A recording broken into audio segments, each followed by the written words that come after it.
I actually recently thrifted this one, maybe like a month ago. So it's hard to find the soccer vintage items. Wow. This is Adidas. Yeah, this is really sick. This is Adidas soccer. This is from like the World Cup, I think. It has no tag. But then if you turn to the back, I think this is 1991, I believe. So it's a pretty dope sweater. Actually pretty cool. Delaney here with StitchGrab. I'm here with our friend Bryan from Elevate Kicks, and we're going to be doing a StitchGrab Closet Tour to check out a few of his pieces. All right. Elevate Kicks started in 2019. We started as mainly sneakers at that era, and now we've converted mainly into vintage and sneakers and streetwear as well. So yeah, pretty cool. We started pretty much, been doing sneakers since I was like maybe 12. So 2019, I got the idea. I was like, you know what? Been flipping shoes in high school for years when we had DXC, Dunk Exchange. We had a bunch of small sneaker events. Been doing shoes since then, like as a hobby. Now that it's making it into a business, and now it's come to somewhat of this, pretty much. So how long has it been since it's been an established business? Since 2019. So 2019 till now. So it'll be what, 4 or 5 years now? Yeah. Show me some of the most interesting pieces that you have. Okay, so I do have some pieces. Some are on a wall, and I do have 2 on the side. We can start off with the wall pieces. I do had these for a while, so I do have the Chicago Bulls. I wouldn't say a particular one, but I would say all 3 of these are pretty dope. So we do have the finals on here, 97. We have the 3-peat here as well. This one's from the first 3-peat and the second 3-peat, or 97 finals. And then we also have this one, 1998 finals, which is pretty dope. And then we have a miscellaneous Jordan 1. These are all my dope pieces. I love Chicago Bulls, so Chicago Bulls. I see that. You have a lot of Chicago stuff in here. Yeah, even though we're in Florida. So okay. This shoe right here is one of my shoes that I love. Okay, I've seen those. Yeah, so these, even though they're like a simple shoe, it's 2016. I did get these when I used to work at Foot Action, so these were sitting like crazy. But I had a bunch of pairs. I just sold out of my collection. It's the only pair I kind of like kept. So you have more than one? Yeah, I had this. I had like a bunch of other Jordan 1s from that year, and this is the only one I pretty much kept. It's most wearable too. It's red and black. Yeah. You can't go wrong with that. That's very popular. I know that for sure. So yeah, this is the main one, I would say. Yeah, that's cute. I love that. Yeah. I've had Star Wars. I have a miscellaneous amount of stuff, so I do carry a lot of like multiple types of things for people. So it goes from like small band tees, like small ones like this. I saw this earlier. I was like, this is iconic. Billy Joe and Elton John. Yep, Billy Joe and Elton John 2002 tour with the dates on the back. Something simple, nothing too crazy. Yeah. Then you jump into what else do I have? I also have just like animal tees. Some people like those mountain tees. Oh my god. With the dogs. So this is so cute. That's awesome. Yes. I've never seen anything like this, honestly. So this one's like, I like picking these up because there's some clients who like it. They don't, it's nothing crazy vintage, but they do like it. And then we go, of course, with everyone loves Harleys. So Harleys is like always a pickup for everyone. Yeah. A quick $15, $20 t-shirt, nothing too crazy. But mine is from you, from the Harleys. Shop. Yeah.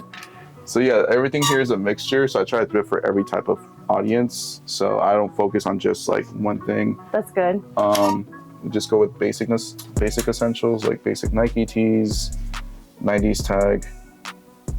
So nice little vintage.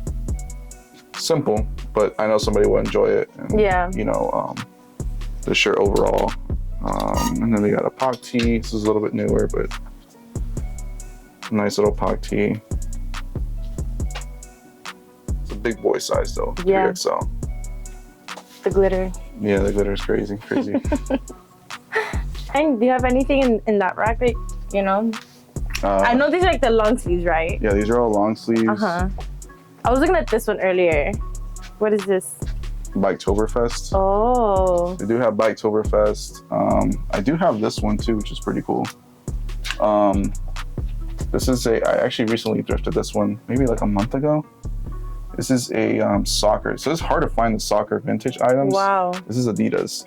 Yeah, this is really sick. This is Adidas soccer. This is from like the World Cup, I think. It has no tag. But then if you turn to the back, it's Wow. It's a little bit distressed, obviously, but I think this is 1991, I believe. So it's a pretty dope sweater. What has been like the most, like your biggest struggle in this business? Biggest struggle, I would say, is I started with no money. So I started just kind of like credit card. A lot of my collection went into my first actually event. I went to an event at UCF and in Orlando, and I think I still have a picture of it. I had maybe like 3 pair of Yeezys, and I've had maybe like 3 pairs in my collection. Wow. And a bunch of Funko Pops. That was like how I first started. That's so cool. That's very inspiring. 2019 I started like that. Took a trip to Orlando. I was like, let me give it a try. And then from there, I actually got to a point where I did have like over 70 pairs of inventory of sneakers. But I kind of fell in love with vintage a little bit more. So just for the nostalgia, the hype, like the adrenaline, the fighting stuff is pretty cool. Yeah. So I kind of went to vintage, and I really focused since 2020 on vintage. Okay. Straight on. What do you think your best-selling piece overall is? My best-selling piece. Or pieces, you know? I would say the quickest sellers for me consistently are college sweaters. Yeah, right? That's my biggest thing. Like I have Duke sweaters, any universities, big colleges. Those sell, like I put them up one day and they're gone the next. Yeah. So those are my best sellers. After that, I would say some t-shirts, like Marlins is wear Miami. Marlins moves good, Miami Heat moves good. All those, like that type of sports stuff moves really good for me. I love that. I mean, that's funny because I literally saw this one. Yeah, there you go. You and I was like, how much for this? Yep. So that makes sense. I don't know. You can never go wrong with college wear, you know? Because is there any personal items that like, you love or anything, you know, that you had here? Yeah, I would say I actually just let go a lot of my grails. So my personal collection, I let go a bunch of stuff to Lost and Found Vintage here in Miami. Oh, cool. So I do have like, I did let go of Chicago Bulls leather jacket, three-piece jacket. So I had that one for maybe like 3 years. It's just been sitting in my closet just because I loved it. I also had a Tupac wrap tee from a 90s single stitch, gorgeous fade. That was actually my first item that got me into thrifting. Oh, wow. Is there any other collectibles or anything you like might have kept or, you know? Yeah, so I do, when I go thrifting, I do pick up random stuff as I like, you know, toys growing up. So I did like action figures and all that stuff. So this is one item that I've sold a lot of collectibles. This is the only item I've kept. It's a 1992 TMNT Turtle. I'm gonna pick it up. Yeah, go ahead. I thrifted this one in, I think, Melbourne, Florida, to Orlando.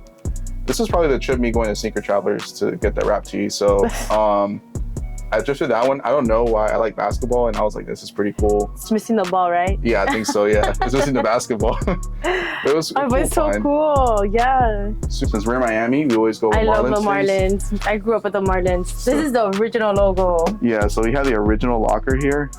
This is number 21. I don't know who it was back then. I did find a lamp.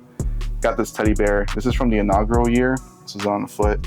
Super dope find, number 519 out of 2,500. Wow.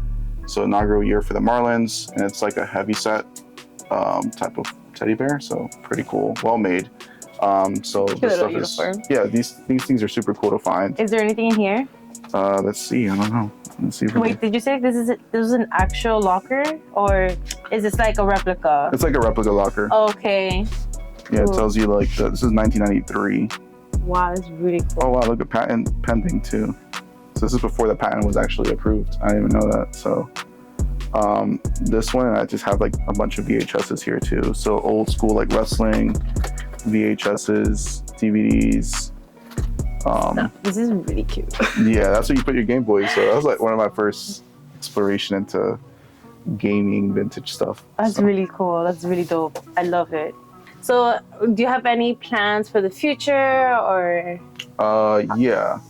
So we do, so this space we have right now is temp. So we do have a shared space. So it is by appointment only here. Okay. But we do have podcasts in the future photography studio that's we're gonna be using here. But then eventually we're gonna be leaving this space, probably we're gonna be in Coral Springs. Okay. With more like a storefront type of vibe. Oh, nice. So that's what we're gonna kind of aim for, and bring something different. I think. Yeah. We're gonna try to do something very modern, rustic type of vibe. So we will have a lot of vintage for sure. That's what people love. We'll have $5 bins, $10 bins for people, regular consumers, you know, just want to stop by and buy something, shoes, streetwear. So we will have our personal clothing brand, and then we'll also have just regular Hellstar, you know, all those other streetwear brands, essentials and things like that. Wait, so you have your own brand? Yeah, so I do have my own brand. I've been working on it, kind of trying to see the direction it was going to go. I think this year something clicked, and I found the direction the brand's going to go. So I am going to do more like a Christian-based brand, but it's going to be a vintage vibe to it. Oh. So it's going to be super dope. Okay. Hats, t-shirts, socks, shorts, and pants. I do have a sample here. If you guys want to check it out? Yeah, I mean, if you want to show us. I do have, this is my first sample that I've done. It's like a heavyweight hoodie. Oh, yes. So yeah. It's really heavyweight. It's kind of like, feels like maybe like an essentials type of, yeah, like a heavy essentials feel. Yeah. So I love it. we did this one from scratch, but it was like a template. We wanted something simple, something modern, but you can wear like to grocery shopping, and you can wear it to go to dinner or something like that. So we do a lot of iterations, and it is called Elevate. So that's the brand. That's the brand. It's Elevate. Okay. So we have Elevate Kicks, and then we have Elevate, and then we have Vintage by EK, which is our vintage section. Oh, yeah. So then you'll be able to put Elevate Kicks and Elevate on StitchGrab. Yep, you already know. And then people are going to be shopping. Yep, you guys Same get that. day. We're going to have all of our releases on there first. So you guys will be seeing it. All our capsule drops, follow our Instagram. Yeah. Our capsule drops will drop. It'll be on StitchGrab as well. So you guys can shop and get it delivered to your door and look fresh when you're going out. There you go. There you have it. And that wraps up this closet tour that we have going on with Bryan from Elevate Kicks. Thank you. Thank you. Thank you for having us. This is amazing. You have a lot of cool things. Thank you. A great story, and you have a lot ahead of you. No, thank you. I appreciate you guys for coming and checking out the space. Yeah. Bye. Peace.